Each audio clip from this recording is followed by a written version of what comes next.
last Sunday of 2024 as we enjoy one more Sunday night wonderful world of Generation X. An hour that we spend together, whether it's live or you guys are watching this on replay, an opportunity for us to get together and talk about all things 70s, 80s, 90s, our Gen X era childhood.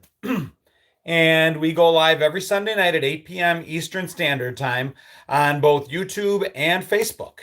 It's become kind of a tradition over the past year, and I see a lot of familiar faces already jumping in.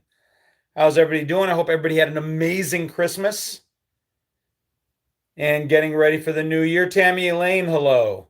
Val's Black Cats, good to see you. Sarah, how are you? Hello. Lacey's joining in. Mark, Paula, Maria, Michelle, good to see you. Matt, Lacey, Lawrence, happy Sunday. Tina, hello. Tracy's popping in. Jason is here. Another Sunday night from Nova Scotia. Good to see you. Hello, Kathy. Hello, Sagan. Kevin, good to see you, buddy. Cloudy's there for the first time. We got a first-time follower joining us over on YouTube. Kristen's in the house. Brian, hello. Brenda, hello. Got a phone call coming in. Kick that to the curb. Jody Stapleton, how are you doing? Michael, go Bills. Rhoda, how are you? Roger, Jennifer. Looks like we got a lot of people coming in, jumping in on all sides. Guys, I hope you had an amazing Christmas. I can't believe the Christmas holiday is basically come and gone already, unless you celebrate the 12 days of Christmas. The Epiphany is still a few days ahead of us. Way to go, Bills. MVP for Josh Allen? I don't know. We can talk about it. You're not going to find a bigger Josh Allen fan than me, but it really depends on what you consider the MVP to be. Am I in Buffalo or Rochester? No, I'm currently in the Charlotte, North Carolina area. I'm actually just south of that, over in South Carolina. But I was born in Rochester, New York, and I grew up and went to college in Buffalo. Spent most of my late teens, all through my 20s in Buffalo, so it's always going to be home for me. Had snow over Christmas, had a great Christmas. Good, doing great, Jody. Yeah, can't believe it's gone already. Just like that. But the kids had a great Christmas. We were able to have some fun. My family was traveling over the holidays. They were actually up north in Rochester. And we were kind of worried that they might not make it back home, but they did, which avoided me spending the holiday alone. Good to see you, Sheila. Every time I see Sheila Bug over on our YouTube channel is our resident Gen X era Trivia Crack Challenge winner again from last week. She just edged me out of the top spot. Sheila, hey Tony, welcome aboard, man. I am trying to make this week a little more challenging on our Gen X era trivia. For those that don't know, every week, Sunday night, Monday night, Tuesday night, over into Wednesday, I run 3 days. 3 rounds of Trivia Crack Challenge. It's a Trivia Crack is an app you can download on the Apple Store or on the Play Store. It's free to play, and I load different questions up every single week in order to challenge us. And we play together. And you can get the link off my Facebook page. You can get the link. I think I've got it actually showing on Facebook. Or if you're over on YouTube, just go over to my channel, hit my bio. After this episode, my link on my bio will be live. It's not live yet, but the link will be changed as soon as we're done here. Everybody on Facebook, Andrew Bradford is running Andrew, and throw up a link if you can, a Wonderful World of Gen X Facebook page, if you guys want to follow that as well. Someplace where you guys can share some content, and where Andrew's doing a really nice job getting that going. That's a brand new thing that we can do to try to come together. Somebody asked me if my decorations are up or down. They're still up. As a kid, we were always taught to go until the Epiphany. So January 6th, if I recall, is the day when the wise men arrive to bestow the gifts upon baby Jesus, and we keep lights up until then. Tammy Elaine, rest in peace, Jimmy Carter. Yeah, I saw that today. I put up a post, 100 years old, God bless him, rest in peace. No matter what your politics, I think most people would agree that Jimmy Carter was an amazing human being. regardless of politically how he may or may not have done the successes or challenges he had. Um, got an amazingly compassionate human being. Did a lot of work with Habitat for Humanity, was a very active ex-president.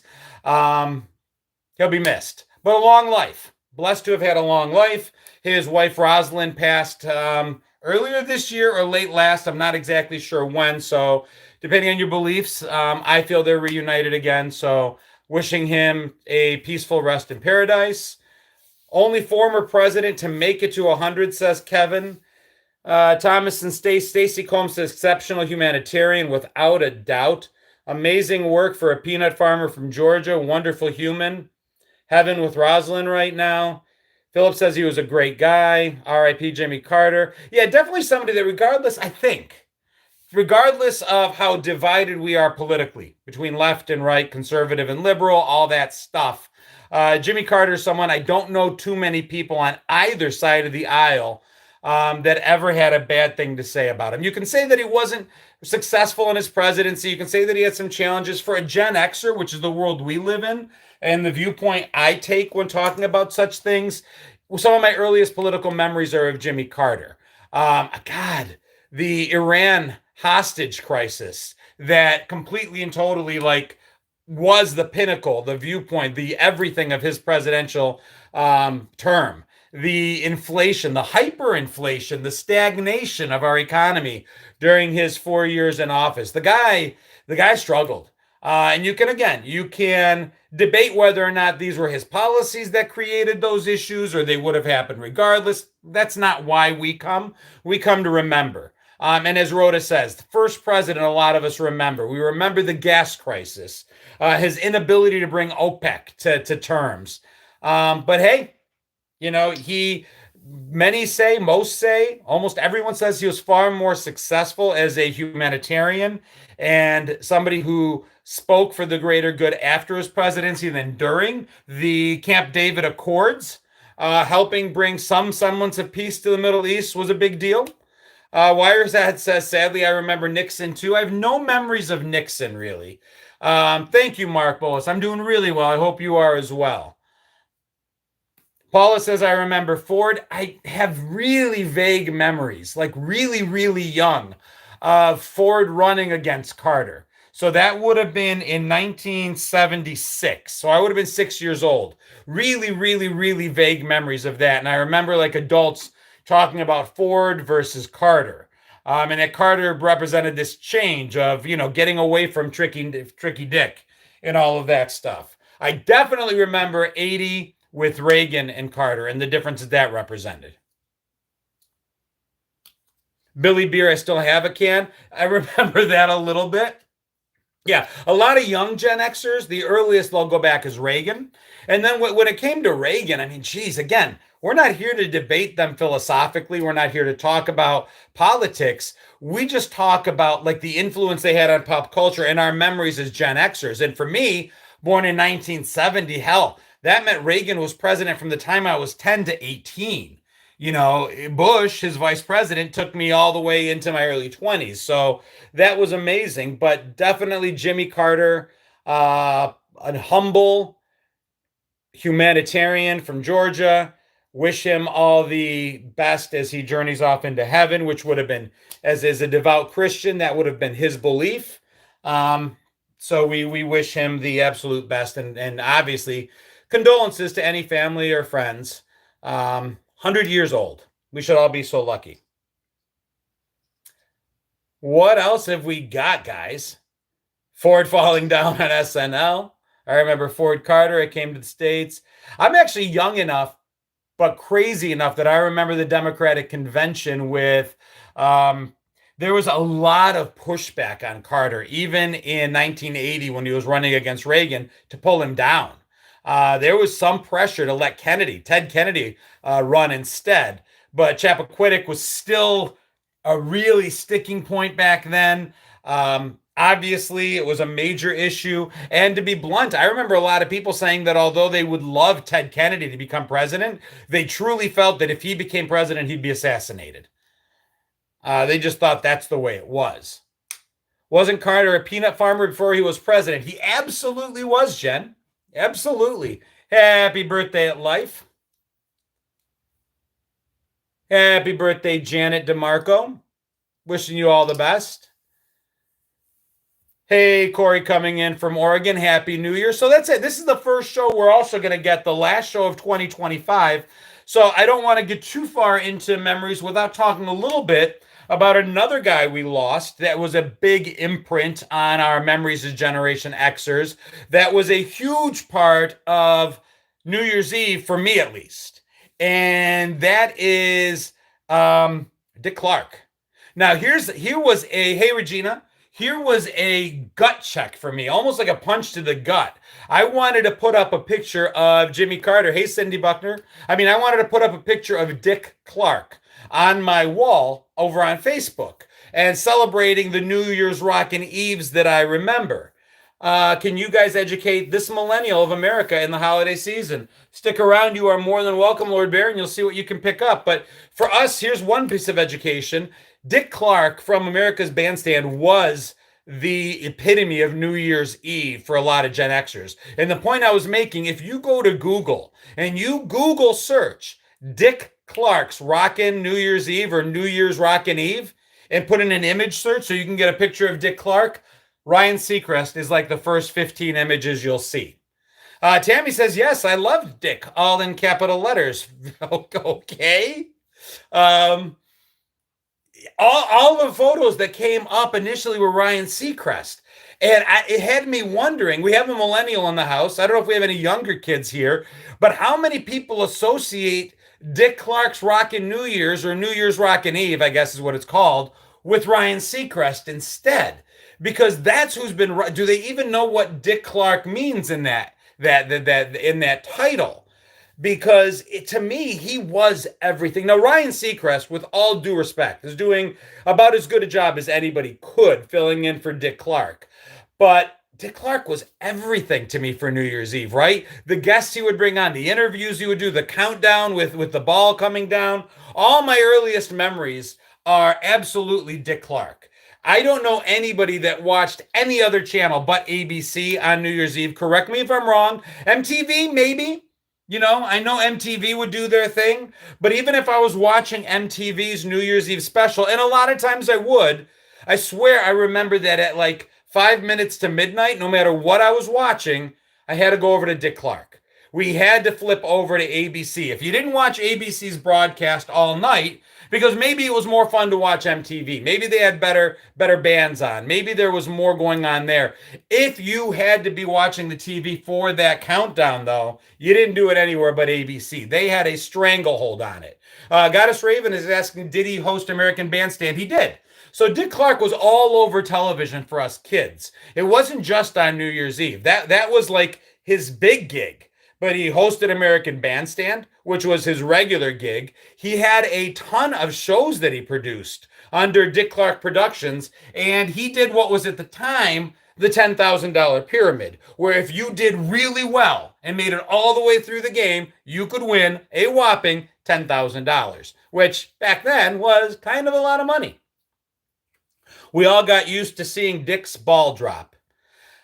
Okay. Always switched over to Dick Clark for the 12 o'clock chime, says Victor. Grew up in Dick Clark, miss him a lot. Just like Casey Kasem for American Top 40, says Jen. Jeffrey Thomas saying $25,000 pyramid. Came after, but I'm pretty sure it started with $10,000, my friend. Could be wrong. I'm wrong a lot. The older I get, the better I realize it is to just admit I'm wrong, even if I'm not sure I am. That way I've got all the bases covered. Wasn't he the voice of Shaggy on Scooby-Doo? Casey Kasem was actually the voice of Shaggy on Scooby-Doo. Eli agrees with me. It started off 10,000. Well, I am a little older than Jeffrey, so, it makes sense there that I would remember going far that back. He's just a kid. He's a younger Gen Xer, so 25,000 may be as big as he is. I remember when the ball was an apple. Correct me if I'm wrong. I don't remember that, but I can't necessarily say you're wrong. Josh says we didn't have Dick Clark in Australia. Did you have Crocodile Dundee? So much easier to admit you could be wrong. Oh, dude, the older I get, the more I realize that true wisdom isn't, Jeff says, by like 3 months. Hey, I learned a lot in those first 3 months, my friend. Guys, go on over and click on Jeffrey Thomas's name. If you guys like Gen X era content, I'm pretty sure, obviously, if you're following me, you do. Jeff and I do a lot of collaborations. He's actually responsible for the Gen X Christmas card that we put out. Regina, congratulations on your 1 month anniversary as a subscriber on Facebook or Instagram. I'm not sure which one I've got you on. I think Facebook.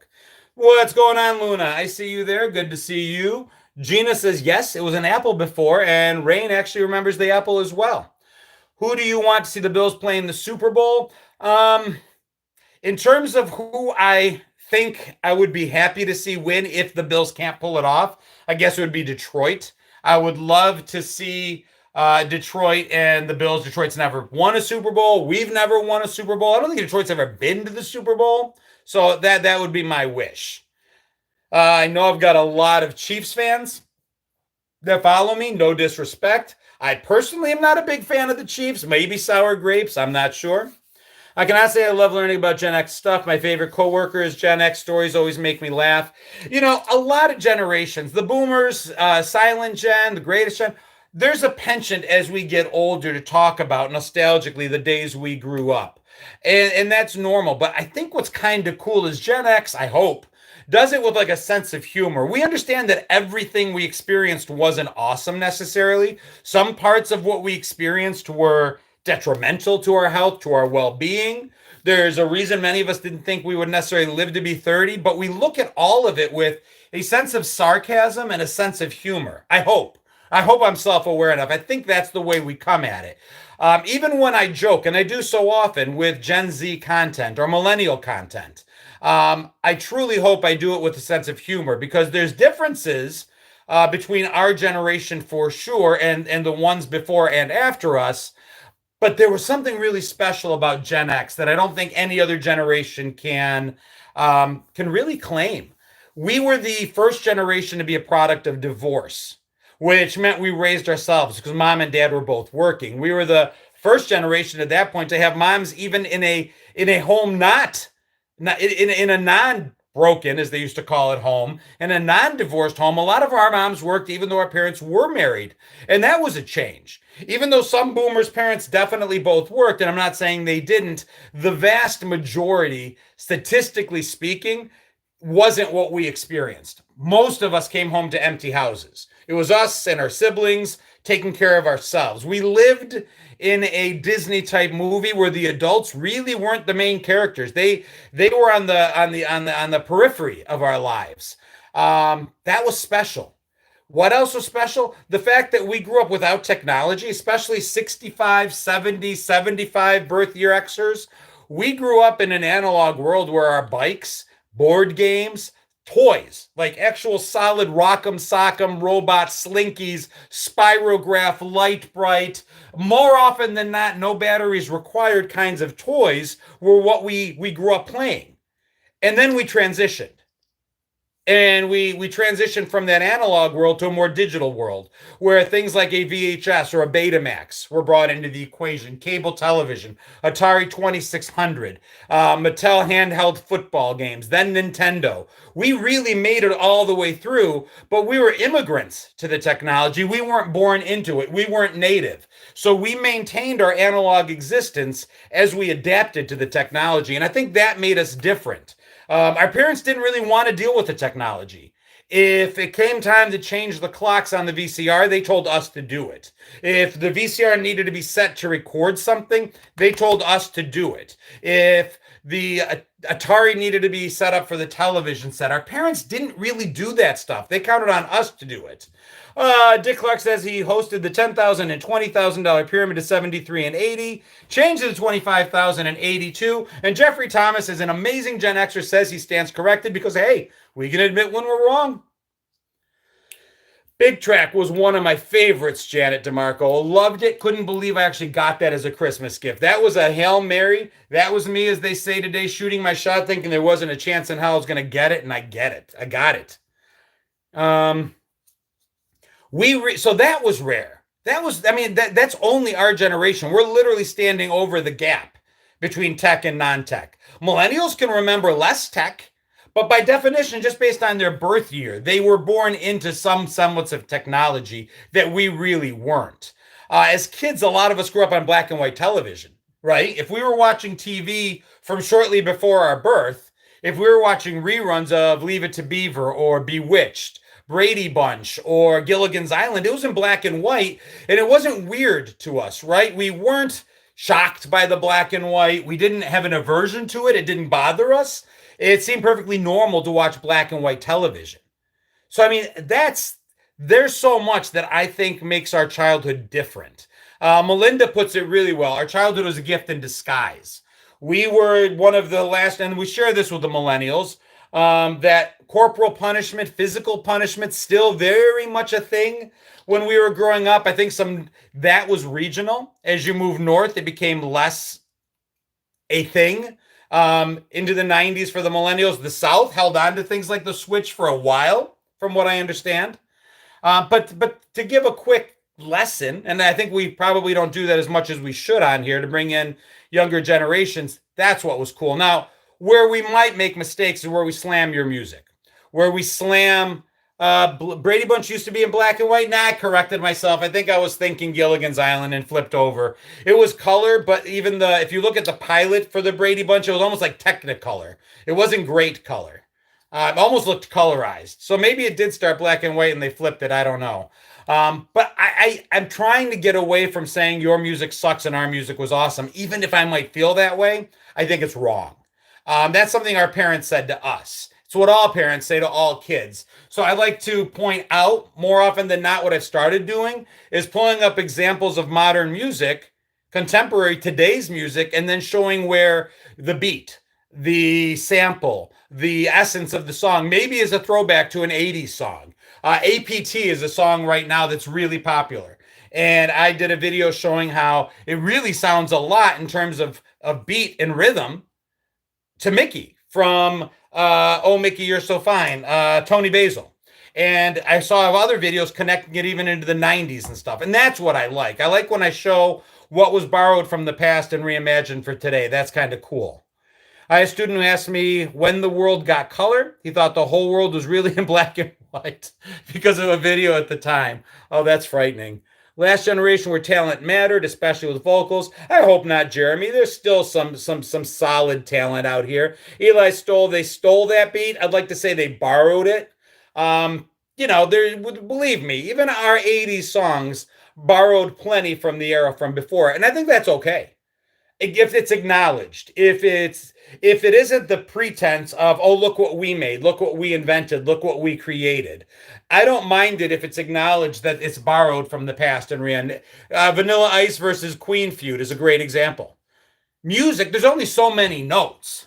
You're going to hear things reimagined all the time, and I'm okay with it. Will Smith borrowed from everyone, says Cindy Buckner, without a doubt. Who remembers Romper Room? I remember Romper Room, Carlos. If you lived in an Italian house, fear the wooden spoon. Sherry, the Greek house, was the same way. TV, I remember growing up, I was the converter or remote control. Every John Hughes movie was great. I cannot disagree, Mary. They don't and can't make movies like they did in the 80s. I will die on the hill that 1984 and 1985, roughly 40, going on 41 years ago, were like the two best years in movies, in my opinion. Those 2 years, if you look at the movies that came out in 84 and 85, those 2 years are enough. If you told me I could never watch a new movie again, but give me those 2 years, I could probably be okay with the next 50 years of my life just looking at that. Those were amazing years. Things like The Goonies came out then. Things like Back to the Future came out then. Breakfast Club came out then. Definitely the best movie time. Art doesn't happen in a vacuum. Really well said, Joan. What about Combat? You talking about Atari? I love the Combat Atari. Hey, Deb German, good to see you, honey. We Are the World. Share that song. Bobby, that song actually is coming up on its 40th anniversary this March. So keep an eye on us Gen X creators, as we get to March, you're probably going to see us do something special with that for sure. Yeah, Bill, that was the free game that came with my Atari. And although I would get tired of other games, combat never got old for me because sometimes you'd play the tanks against your brothers or sisters or friends. Sometimes it'd be air combat. It was just a lot of fun. If your parents called you by your name, you were, if my, yeah, if you're, the thing is, if your parents called you by your legal name, right, that meant big trouble. I'm first generation. So if I heard my name yelled in Greek, I knew I was dead. If my parents yelled in Greek off the porch, something really bad had happened. Someone just asked in the comments, how about Romper Room? And before that, thinking how as a millennial 86er, saw the reruns as a little kid, didn't realize it was happening. Yeah, we didn't know a lot of what we were watching were reruns. And for us Gen Xers, for me, the best example I can give you of that is I watched the Mickey Mouse Clubhouse. No, sorry, the Mickey Mouse Club in reruns. And I'm talking the Annette Funicello version of Mickey Mouse Club, which was in black and white. And at least the earlier ones were, and I didn't necessarily realize I was watching reruns. Do they know it's Christmas time by Band-Aid? Hearing middle name still sends chills. See, I don't have a middle name. So, Cubby from the Mickey Mouse Club. Yes, yes. Oregon Trail was green dots. The movie Lost Boys, comic books we had. I am a huge comic book fan. That's how I learned to read, I'm pretty sure. So I read, and I'm predominantly DC, although we read Marvel as well. Black and white TV with a fake newspaper print about it? I watched those black and white Mickey Mouse Clubhouse on Disney 97 as a child. That's very cool. I just loved it. I loved the snippets of cartoons. I liked how there would be live action skits and then cartoons thrown in. It was just a perfect thing for us kids back then. But we didn't have, the other thing I can say is we didn't really have huge expectations. As I watch my kids, so I've got a almost 13-year-old and a 21-year-old, and as I watch them grow up, I shared them things that I watched. And it didn't hold their attention very well because as I see it now, there were gaps in what we watched. And I think we were expected to fill in the gaps with our own imaginations. And my best example of that being a thing is I'll talk to people and we'll remember things differently. We'll both have watched Captain Kangaroo, Electric Company, Sesame Street. We'll both have watched certain episodes and remember it slightly differently because our own individual imaginations filled in the gap that I feel like they almost, either because of lack of technology or intentionally, they left gaps there for our imagination to fill in, which is why we remember things slightly differently because we threw our imaginative thoughts into the show and created our very own version of it that way. Banana Splits is another great show. Most people don't remember when I bring it up. Big Blue Marble was a big one for me. 3-2-1 Contact was a big one for me. Sid and Marty Krofft Superstars had amazing shows. Mr. Rogers and the Puppets there. Land of the Lost. Anyone have metal roller skates you attach to your shoes? Definitely, Suzette. Absolutely. Sigmund and the Sea Monster was a Krofft show. Yes. Grape Ape, Zoom, Electric Company. And then there are regular television shows like Grizzly Adams and BJ and the Bear that Tina brings up. We all watched that stuff. Daniel asks, is that how the Mandela effect works? I really think it is. I think that's a really big part of it, that we just filled in gaps in our memories and just took the path of least resistance. So we're all remembering the wrong thing together. Brian says, love the early learning shows. We needed those shows. I was a really proactive, engaged parent with my kids when they were young. I helped teach them how to read. I taught them their colors. I sat with them and went over things and was really involved. My job at the bank allowed me to be home by 5, allowed me to be home on weekends, allowed me to take vacation time.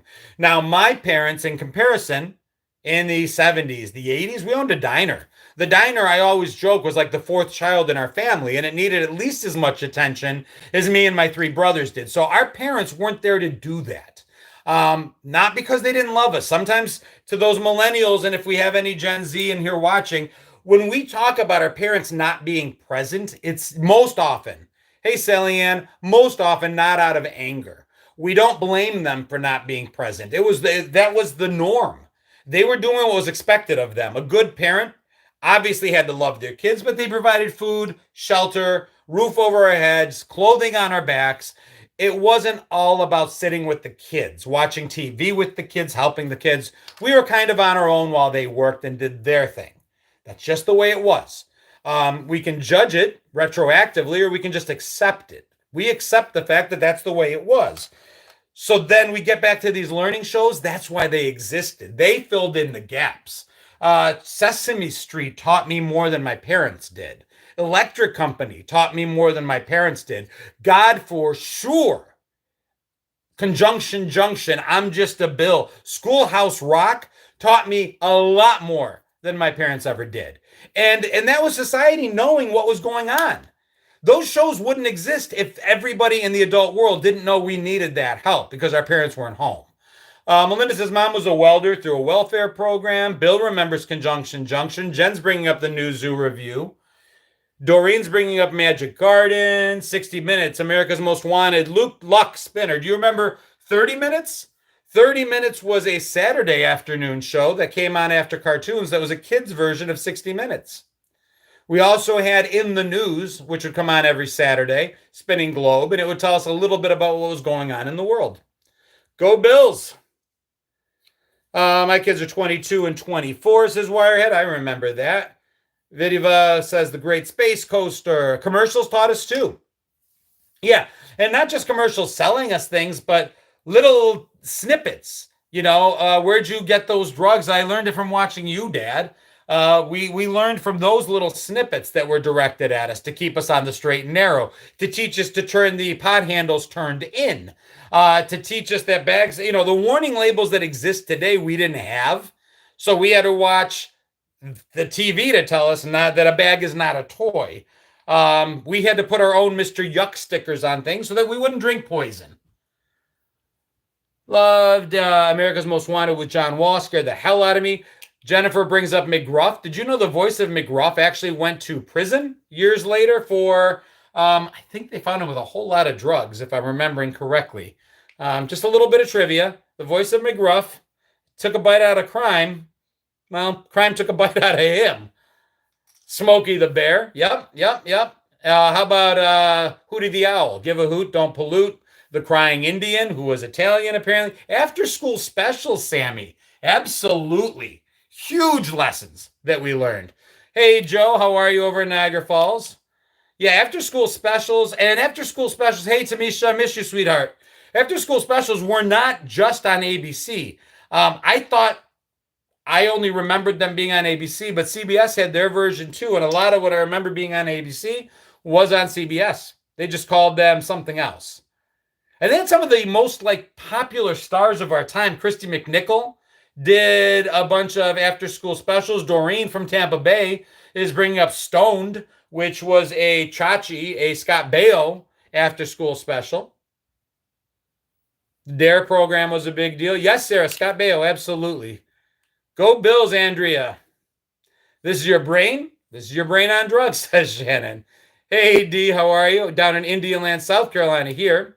Rhoda says, this is a different subject, but it's an end of an era. Color comics no longer exist in our newspapers. How do you guys feel about that? What were some of your favorite comic strips? I remember, again, so many of my memories. If your parents owned a diner, or even any small business, I think. If your parents owned a small business, you as a kid spent a lot of time there, either working there, doing your homework there after school, growing up there, being there. For us, the diner was a second home. And I remember Sundays, I'd go help my dad out. And when it stopped being busy, he'd sit down, he'd make the two of us breakfast. He'd grab his coffee, I'd grab hot chocolate. He'd grab his paper, I'd grab the Sunday funnies. And I just have this great memory of this being our downtime after the busy Sunday morning breakfast rush, just me and my pop sitting down reading the paper together. And my favorites, Spider-Man was a section there. I always loved the Peanuts. Saw somebody said Beetle Bailey. That was a good one. Family Circle, Marmaduke, A Little Gentle, Blondie and Dagwood. That was okay. What else? I remember Hagar the Horrible I liked. Dennis the Menace was a good one, Andrew Michael. Ziggy.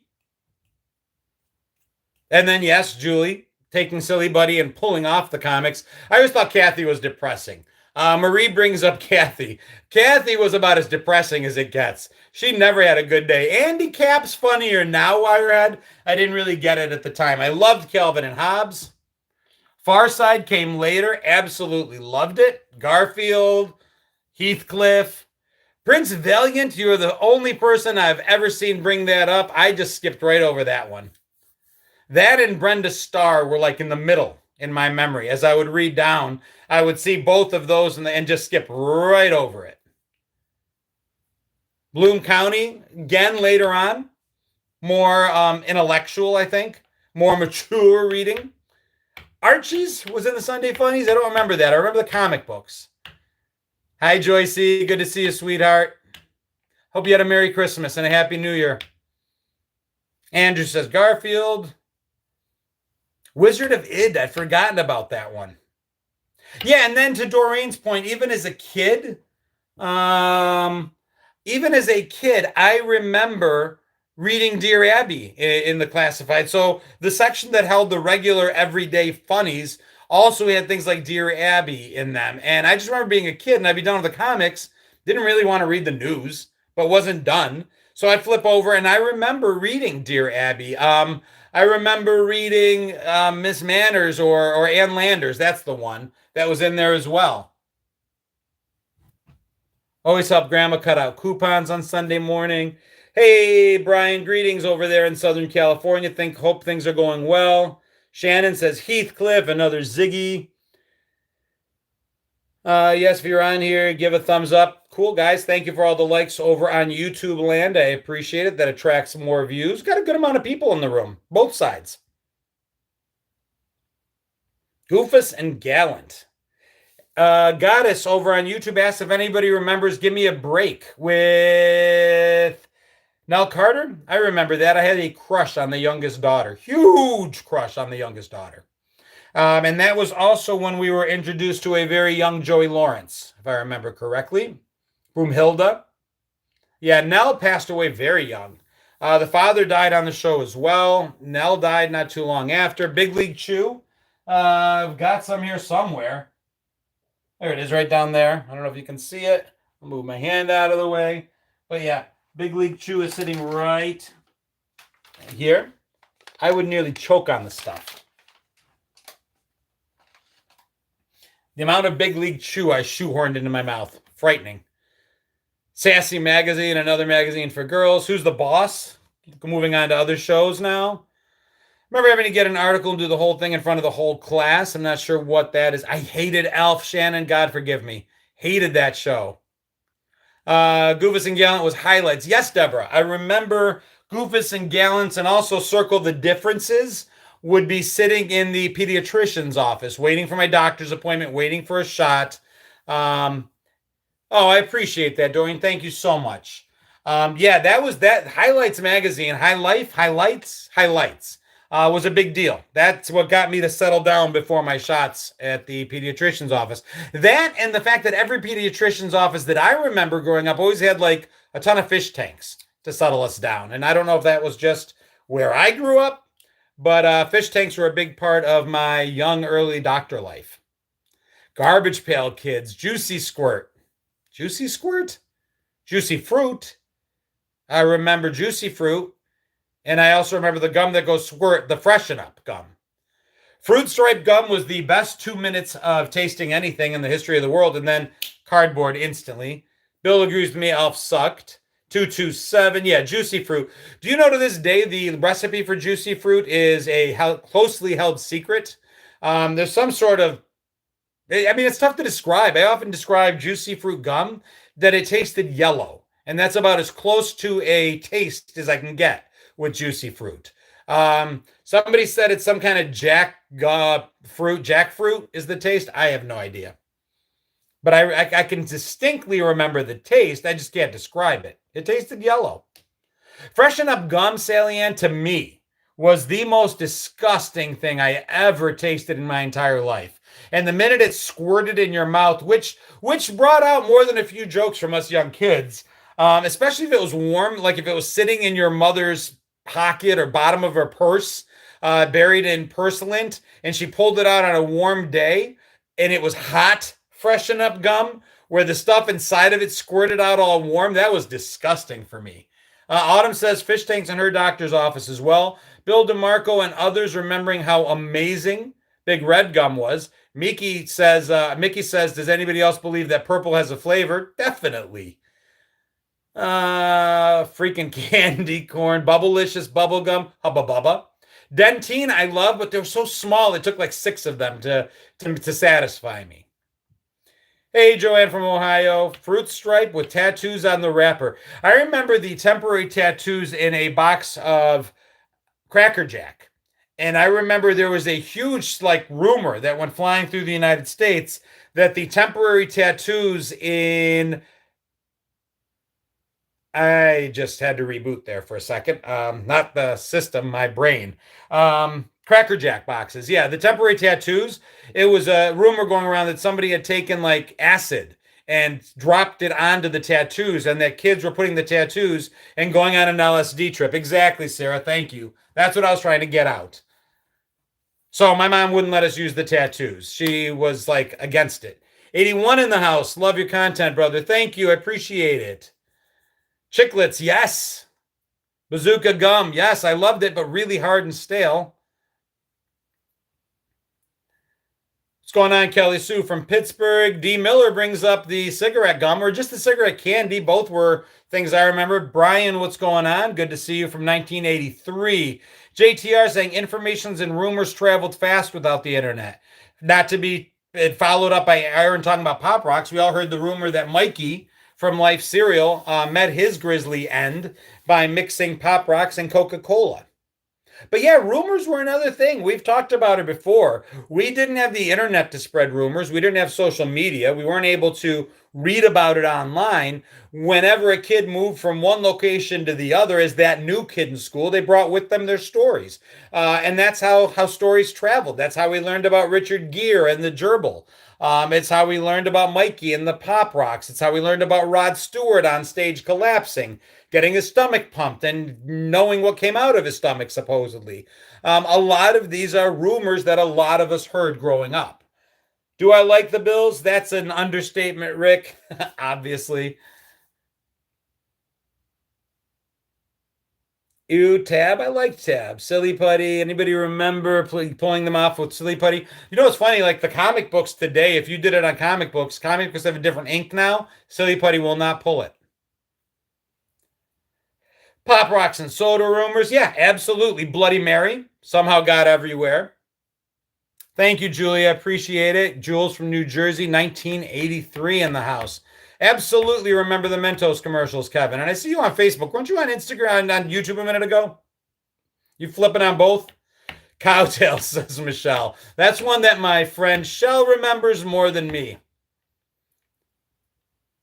Want to wish everyone happy holidays and love in the new year. Absolutely, Pandora. Thank you.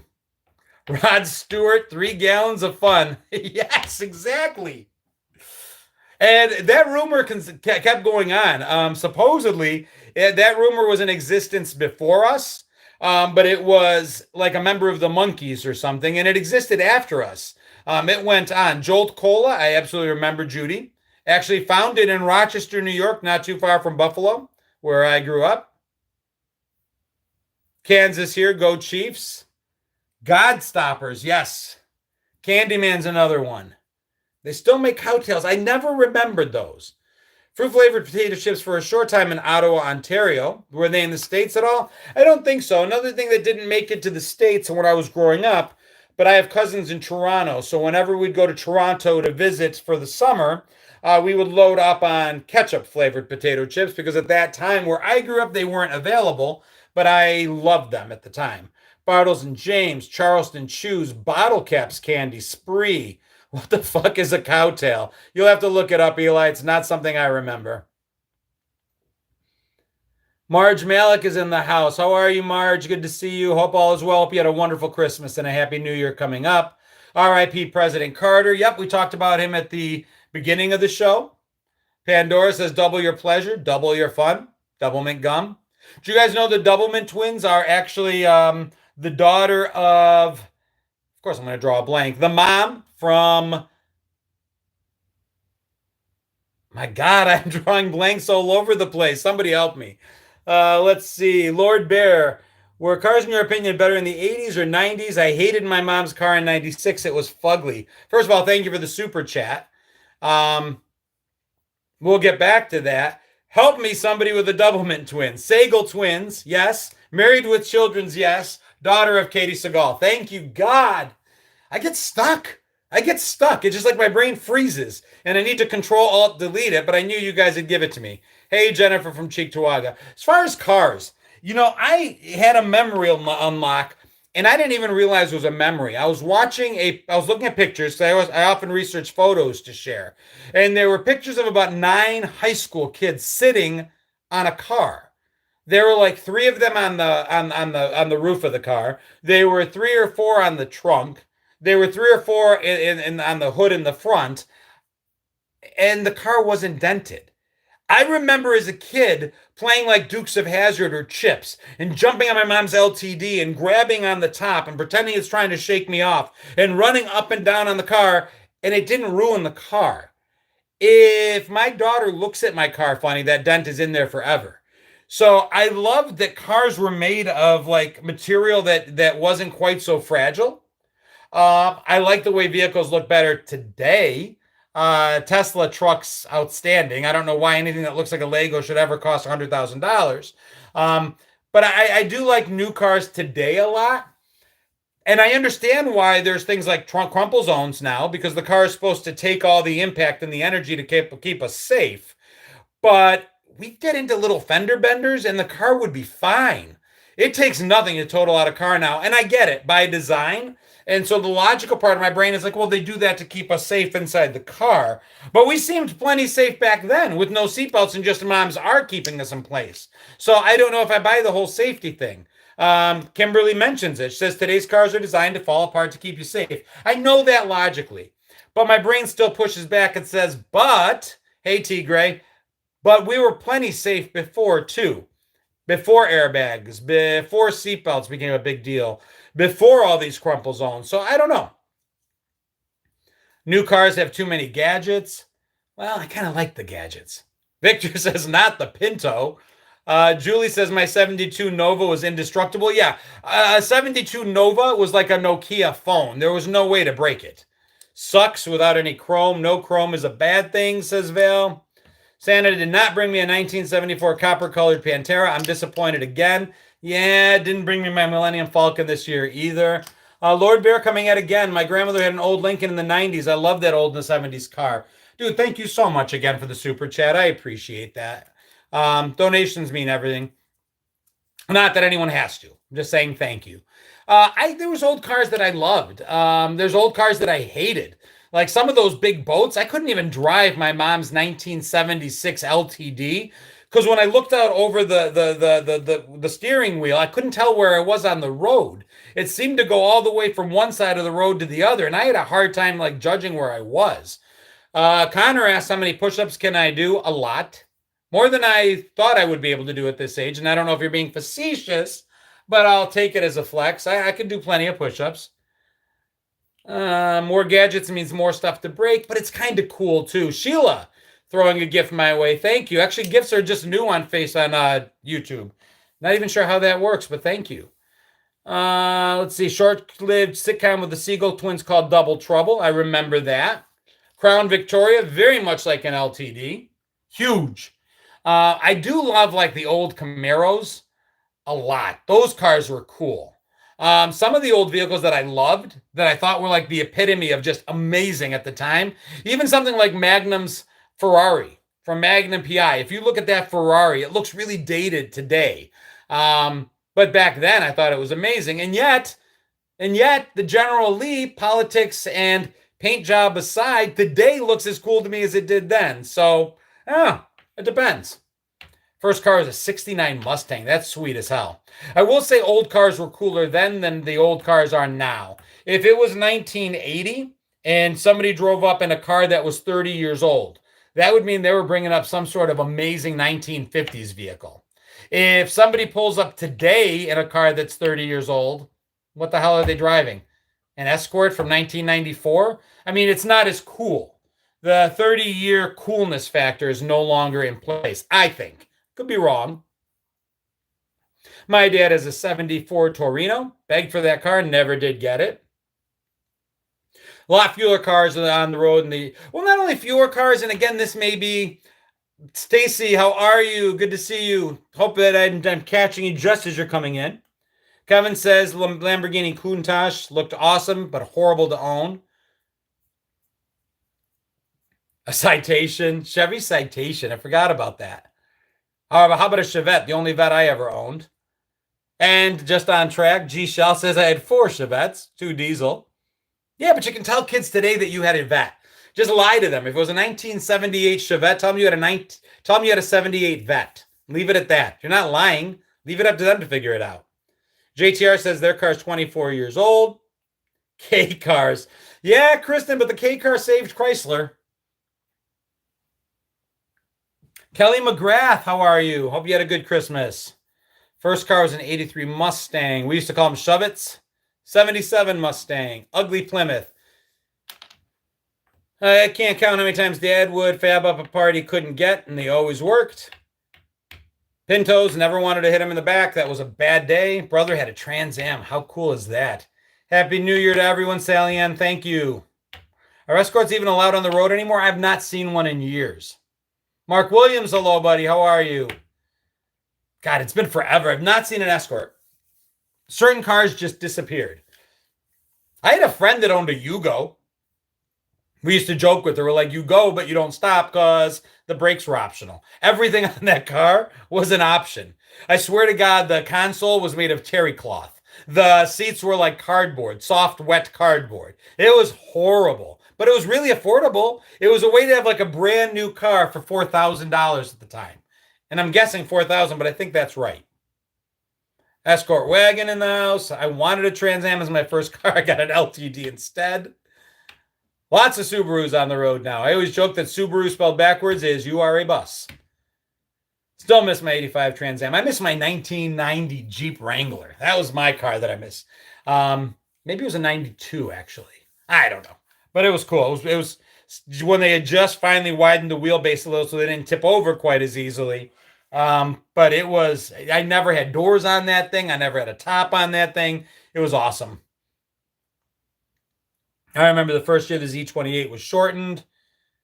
Cars were a big deal. What kind of car we bought, we even not even bought. I will say that the kind of car we wish we had, that we told all our friends was the car we wanted, that we had the poster up in our room, that said a lot about us. Today, what do kids want? Do they want Teslas?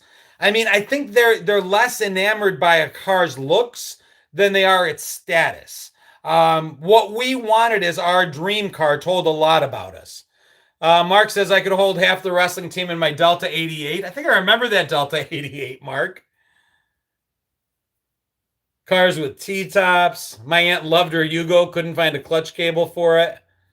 Kids don't even want their driver's license anymore. Yeah, I'm finding that too. Thank you, Bill. I appreciate that. Yeah, a lot of kids now are not so apt to want to drive. They Uber everywhere. M. Sherry says Jeeps now are cool. Are they though? I'm not a big fan of the 4-door Jeep. I feel like they're soccer momming the Jeep. Not that there's anything wrong with soccer moms. My wife is a soccer mom, but I like the old style Jeep Wranglers, just the 2 doors. Kevin goes, I want a white Ford Bronco. Too soon, dude. Too soon. 1967 Mercury Cougar. Lord Bear, again coming with a super chat. Great way to get my attention, I'll tell you that much. My dad's first car in the 80s was a 70s SS Supernova. Cat shit green, as he told me. I remember those old cars from like the 70s. And the one thing I will say they've got over new cars, there's just a different level, maybe not lumbar support, but a different kind of comfort that came with bench seats. If for whatever reason you were forced to pull over at 3 o'clock in the morning on a Friday night in Buffalo because you weren't driving home, those bench seats were like a lifesaver. And if you wanted to do other things in your car as an irresponsible, highly hormoned up teenager. Bench seats came in really, really helpful then too. They don't even go and sign up for selective service anymore. Didn't know that either, Bob, until recently. Still the law that they are supposed to sign up for the draft. And if they don't, then they would not at some point be able to. Thank you so much, Jody. They would not be able to get things like an FHA loan or student loans. At that point, they will have to sign up for selective service to get any kind of government funding or loans. But yeah, a lot of kids are shocked to learn that at 18, they were supposed to sign up for the draft. Boys, anyway. Jody Stapleton with a super chat, $2. Thank you. Slept a lot in my back seat. Those seats were huge. The trunks were huge. How many of us got into drive-in movies because we snuck in with the beer in the back trunk? Daughters of Katie Seagal. Joanne. I would go without a car before I drive a Tesla. I don't know. Some of the tech is kind of cool. Although the idea of an all-electric car is not something I'm personally excited about. Just the infrastructure is not there for me where I live. I will tell you I've got a hybrid Honda that I love. Now we'll see how long the battery lasts and if I regret it someday. But for now, I absolutely love it. What nickname did you have for your car? I didn't have one specifically, but my license plate was LYL944. And LYL, Chris Yates, a friend of mine in high school, nicknamed my car Lila because of the LYL. Lila 944. Yugos were awful. My mom had a Duster. Used to joke about how many bodies we can get in the trunk. The answer is a lot. New cars have no personality. Yugos were cheap. They were, but it was an opportunity to get a new car for next to nothing. 6'3", I remember during my brother's back cubby of his being in the back cubby of his Bug. I believe the draft law excludes the oldest son or only boy. Not that I'm aware of, Rain. Not that I'm aware of anyway, unless things have changed. Now, if drafting, so everyone has to sign up for the draft. Every boy should go and sign up for the draft. Now, if a draft actually is instituted, then they may make exceptions for families on a case-by-case basis, being the only son, things like that. But I think that's only during an active draft. I think we all still have to sign up for selective service and get our draft card. But I remember being nervous about it. See, today, there's no memory of it. There's not even a distant memory of it, generationally speaking, for kids. I remember being a kid at 18 and remembering watching TV shows or movies going back 15 years to the Vietnam War and seeing like a recreation of the draft on television and what it felt like for families to sit in their living rooms watching numbers come up like a horrible lotto, so it was still in recent memory. We had parents, aunts, uncles, older cousins, maybe even siblings that were drafted. So when we went and signed up for the draft, we understood that there was a possibility based on recent history that it could happen to us. Today, I have a hard time believing. I mean, it's just boys still right now, Trish. I have a very hard time believing that today's generation, right or wrong, and there may be some right to it, that they would allow themselves to be drafted. We're a far more cynical, less trusting, less patriotic population right now. And the idea, and I got to say as a parent, yes, I have two daughters.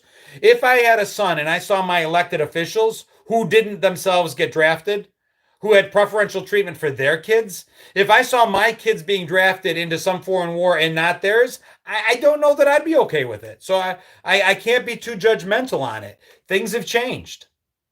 Again, that's the whole point of the page, right? The world we grew up in versus the world we live in today.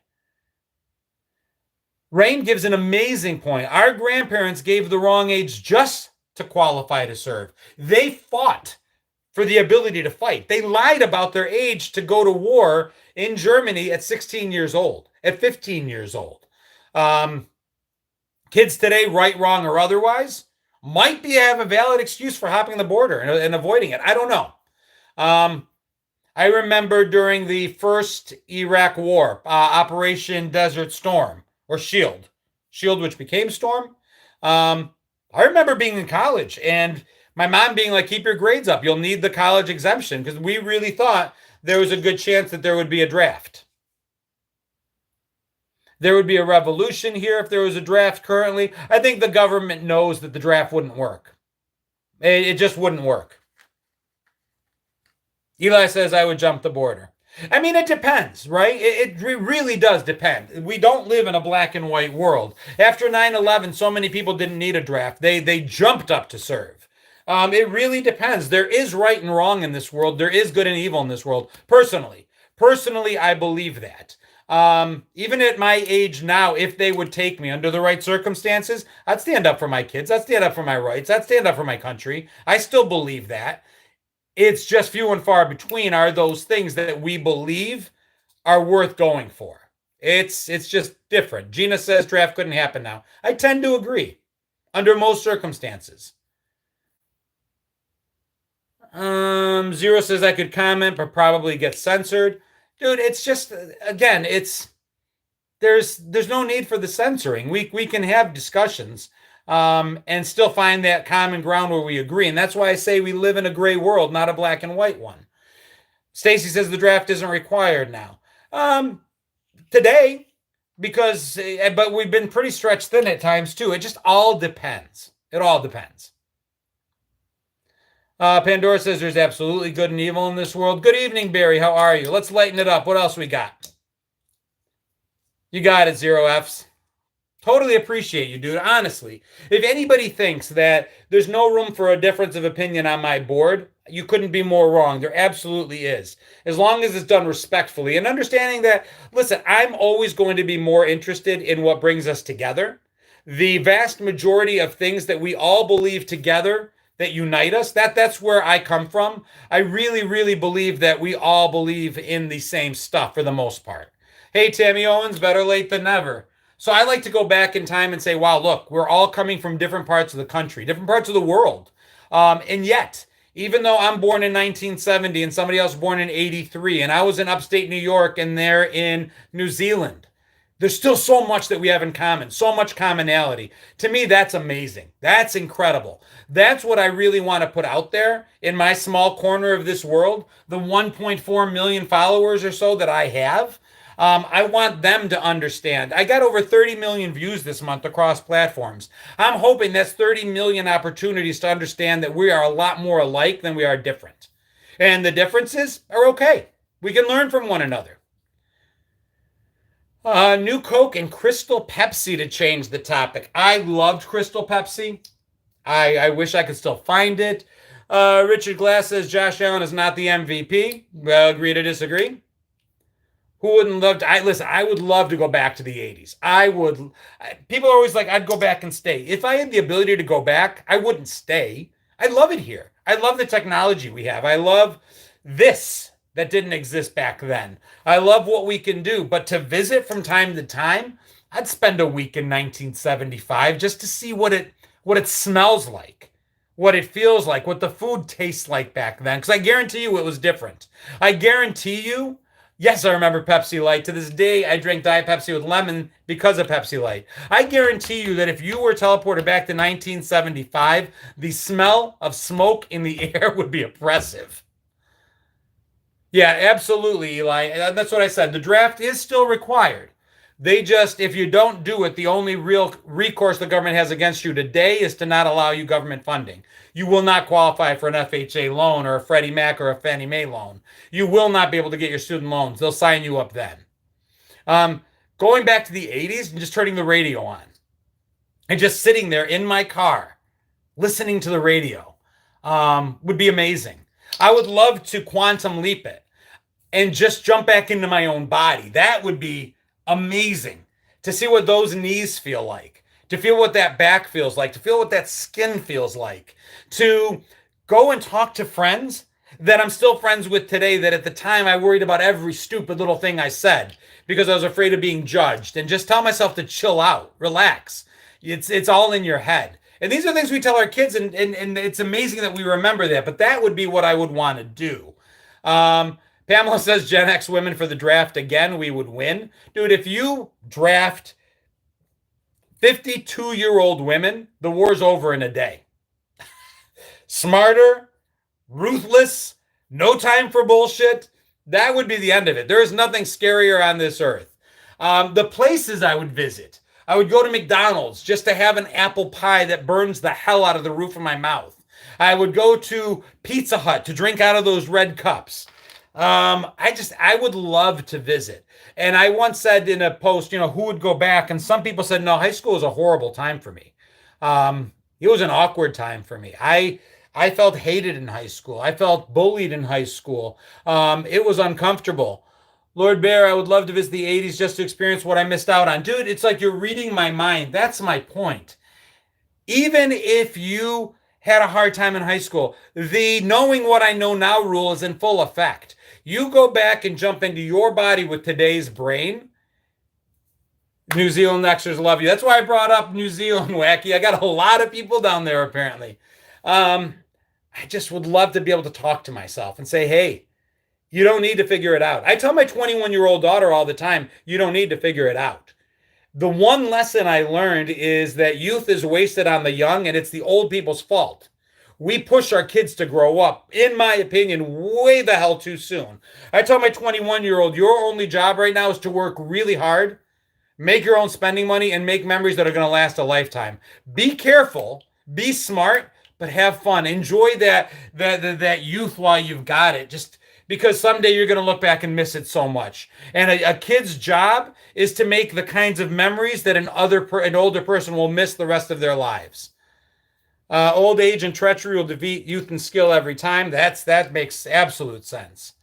To hear America's Top 40 with Casey Kasem again. And I do that stuff. I'll put that on YouTube and I'll listen in its entirety, just the volume, and close my eyes and dream. And this feel I'm sending myself back. Can we bring anything back? Cindy, we can bring it all back. We can bring it all back. Anything we miss except for even knees. We can bring back knees. Listen, I brought back so much of my youth by working out. If you guys have the ability and you're feeling old and you're feeling your knees or your back or your shoulders, go lift something heavy under a doctor's care and figure it out. We can bring back anything we want to bring back, though, including the shows we miss, including the converse. We do it on my page every single day. We listen to 80s on 8 and 90s on 9. We can start bringing back long distance dedications if you guys want. Do I have PJs on? I do. If you guys want, my email's in my link. Go to my link tree. My email's there. If you want a long distance dedication every Sunday when we do this, I'll do one every Sunday night. But I honestly believe we can bring back everything good that was in the world if we want to. You want affordable concert tickets? We can bring it back, Lisa. We just start going after cover bands that play the music we like. Find those smaller bands that are affordable. And we go to those concerts and we let each other know, hey guys, this is this band that plays Metallica and is amazing. And we go listen to them. There's a lot we can bring back. Yeah, these are PJs from Christmas. Can I say your name, Duckman? You got it, brother.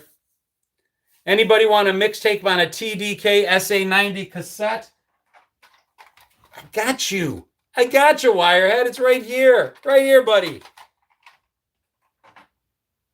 Now, we need to talk to our kids. We need to talk to I do it with the kids at work. If you watch my page at all, I'll quiz them. And they'll put up with me. And they'll have fun with me. And they'll play with me. Dude, that's awesome, Wirehead. That is so awesome. Nothing wrong with being comfortable. I'd go back for a while, so not everything's recorded. I wish more was. Do I have a boombox? I don't. I don't have a boombox. I've got a Bluetooth speaker, God help me. But I got to buy a boombox for some of my old tapes. I still have some. I have a lot more CDs than I have tapes, though. I appreciate that, Zero. Kids quizzes are some of my favorites on the shorts. I love it. And the fact that they're willing, and I say play with me, because it's what it is. We're playing together. It's two different generations. I'm old enough to be a lot of theirs, to be their dad, and they don't look at me that way. Or maybe they do, but they're just respectful and they put up with me. I don't know. But these kids know I have an ulterior motive. They know I'm going to make fun of them when they can't tell time on an analog clock. And yet they let me do it. Well, I'm glad you can make it, Jenny-Anna. Hope I got your name right. Definitely need a boombox. I agree. Jono, when was the last time you ever saw a newspaper kid? I couldn't even begin to tell you. It's been so long. Marty McFly it. Got some great coworkers. They are what we make them. Every place I've ever worked, I had great coworkers. And I think it's every place I've ever lived, I've had great neighbors. Be a good coworker, you'll get good coworkers. Be a good neighbor, you'll get good neighbors. I really believe that. Oh, very cool. I got lucky. Slogan for the radio station I listened to the 80s was lock us in and rip off the knob. Oh, I think I remember that. They cannot write in cursive. You'd be surprised, Pamela. Some can. One of my favorites is, though, although they can write in cursive, some, I loved giving them some of our band names and hearing them read Sade instead of Sade, Inks instead of In Excess. Susie and the Banshees, forget about it. That was just horrible. And the artist formerly known as Prince logo, none of them recognized at all. Do they still have papers? Most of it's online. Most of it's online. Don't turn that dial. We'll be right back. Going back, would I Biff Tanner it? You know what? I would do everything I could to change nothing. And as hokey and sentimental and emotional as this comes across sounding, I would do nothing that puts at risk the fact that I end up with the woman I ended up with and the kids that I ended up with. Do I still spin vinyl? I don't. I listen to most of my music on Spotify and things like that still. I'm just now starting to appreciate the sound of records and its imperfections. Now I'm just finally understanding what people like about it. For the longest time, I remember being a kid in my early 20s when CDs took off and loving the sound of just pure music and just being so glad to get that scratchiness out of there. And now as I get older, I'm finally being able to appreciate that scratchiness. 98 PXY, wasn't it 97.9 PXY? At least in Rochester, 98 PXY was 97.9. I appreciate that, Bill. Where is Record Hound tonight? Not sure. We're having a record discussion. He'd be the first to speak. Keep your feet on the ground and keep reaching for the stars. Do I own vinyl? I do. I have some records behind me, some 45s, and some that I just bought when my dad passed. I inherited some of his record collection. Eyes are beautiful, and I love your videos. Thank you, CT. I appreciate that. How many grooves are in a record? I don't know. Lord Bear with another $5 donation says, I started my record collection on my 30th birthday 4 years ago. Most of them so far are Metallica with a few others. Do you like the scratchiness in the record? That crackle? I hated it, and I said now I'm starting to appreciate it. The one thing I worry about on records is I used to scratch them so easily, and as much as I didn't mind the imperfection, a record skipping drove me crazy. Yeah, new albums and new songs are coming out on vinyl now. New albums are being released on vinyl. Hey, DJ Bones. DJ could probably tell us. But yeah, brand new music is being released on vinyl for the first time in a long time. It's an option that they absolutely have to. And a lot of Gen Z is going vinyl. They love it. The other thing Zoomers are really beginning to appreciate, and you guys might be surprised at this, are malls. There was an article that just came out that said Generation Z is falling in love with malls. They love the fact that they can go into a store and actually avoid a return because they tried something on. They felt the fabric. They saw the quality. This is a generation born of instant gratification, and they've just discovered that when they go to the mall, they leave with the product. And they love that gratification of it. And then malls are catering to them by putting in things like selfie mirrors, where they can take a selfie while they're trying things on and share on social, because they do that kind of stuff. So, I mean, I think that's kind of cool. I grew up in malls. There was no better experience. And when I say I loved Christmas at the mall, some people are like, oh, I wouldn't go shopping in a mall during Christmas if you paid me. I don't mean as a broken down 40-year-old. I mean as a kid going and seeing girls from other schools that you don't know And then one of their friends comes over and says, hey, my friend thinks you're cute. And then you go to the arcade together and you've got a girlfriend for like 2 hours. And you don't do anything. You might be in middle school. You may be in early high school. It's not necessarily that anything comes of it. It's in that moment you make a connection with a complete stranger. And it was just this incredible time. And then you tell your friends in school about this girl that you met that you never see again. Or you might run into her at the mall again. That was awesome. That was an amazing experience. And that was the kind of stuff that happened at the mall. We were mall rats, SJ. Exactly. Do I have any functioning stompers? I'd love to chew on some tires right now. Happy New Year, Jack. That's a very different kind of mall shopping. Fair. Hanging out in this food court. But your friends, right? You had a rep at school, especially the kids you grew up with. I was a very nerdy kid. I was a complete dork, thick glasses, undergrown, skinny as a rail until probably 10th grade, maybe ninth grade. But I think some of my friends, especially the girls that I grew up with, still saw me as that geeky kid. That was just the image they had of me. I was their friend. I couldn't break out of that no matter what. But when I went to the mall, there were girls that didn't know me. They didn't know I was ever that geeky kid. It was a way to break out of my shell and be something else. That was what was cool about it. That's where the bench seats came into play. Fair enough, Chris.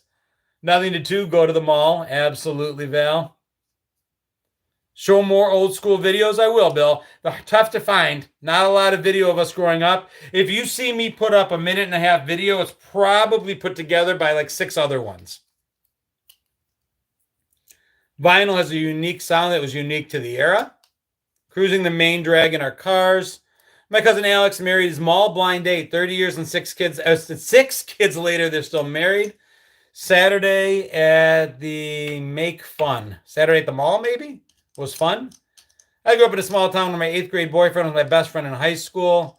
Spencer's Gifts was the best store in the mall, and it got crazier the further back you went.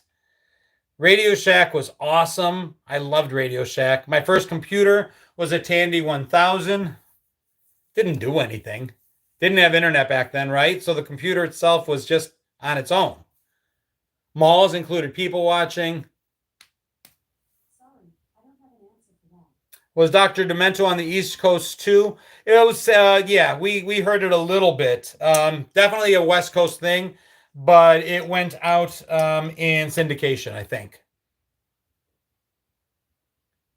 Appreciate that, Bill DeMarco. Thank you. Nothing sad about that at all, Pearl. Pearl says it's sad that I still have 8 tracks. TRS 80 from Timmy. We used to call them Trash 80s. Sam Goody was the best, says Doreen. Roller skating on a Friday evening. Live stream Tuesday night. Maybe, Kristen. You know what? I'm going to probably say yes. I'm actually working Tuesday night, and I expect it'll be slow. So I'll try to go on at 7 from YouTube. And you know what? That's as good a time as any. We actually ran late today because I saw we had a lot of good people in here, some great conversation. But as we finish up, we'll just do some housekeeping. A couple hundred people in both sides of this. If you guys could support the page by playing the Trivia Crack GenX era trivia game, it's on my Facebook page. There's a link near the top of the page. If you wait, thank you so much, Bill. If you wait about 10 minutes, I'll have a link in my link tree. Just click on the link tree, download the app if you need to. There's a new game every Sunday night. And they sponsor my page. They actually pay me to throw the ads up there. And now you may have to watch an ad or two throughout the course of the game, but I don't think it's too bad. I play along with you guys, and it does help support the page. As long as people keep playing, they keep paying, and it helps support me. So it's a free way for you guys to support me. A little less free way on Facebook, there's a link to subscribe, 99 cents a month, helps support the page. On YouTube, you guys can click join and join as subscribers, which also pays a small fee to help support the page. John, the new Dick Clark. That is the best compliment I've gotten in a long time, Sarah. Thank you. Eli gifting a membership to someone. Bless you, man. Thank you. So, tonight, this week, Tuesday night, I'll go ahead and commit. We will do a New Year's Eve version of New Year's Rockin' Eve live from the bar. I will start at 7 p.m. Eastern time on YouTube. I can only take one connection with me, so we usually go YouTube then. I will see you guys at 7 p.m. Eastern time on Tuesday on YouTube as a New Year's Eve special. And then Friday, I think we're finally back with the we took a week off because of the holidays. Friday at 5:30 p.m. on YouTube, we'll do another rendition. I'm hosting of the Three View Mirror, a time when we bring up 3 topics over 3 decades with one hidden connection. You guys can join as our virtually live studio audience. 5:30 p.m. on YouTube, Eastern time on Friday. Join in. I've got 3 great topics that I think will stump all of you. And then we'll be back next week, same bat time, same bat channels, for another edition of Sunday Night's Wonderful World of Generation X. Guys, if I see you on Tuesday, awesome. If I don't, I wish you guys all the success, health, happiness, prosperity, ability to overcome any challenges that come your way in the new year. I wish you guys the best year of them all. We talk about what we miss. Take this opportunity this year, reach back in time, grab what we miss, and let's bring it to 2025. Let's make listen, if 50 is the new 30, then let's make 2025 the new 1985. Let's make it Gen X all over again. And I think we can. Happy New Year. Love all of you guys. Thank you again for the support. Hopefully I'll see you on the Gen X trivia crack. I'll have it up in my link tree. Give me 5 minutes. Love you guys to death. I will see you Tuesday or Friday or next Sunday or all of the above. Same Jono time, same Jono channel. Love it, T Gray. Love you guys. Be good.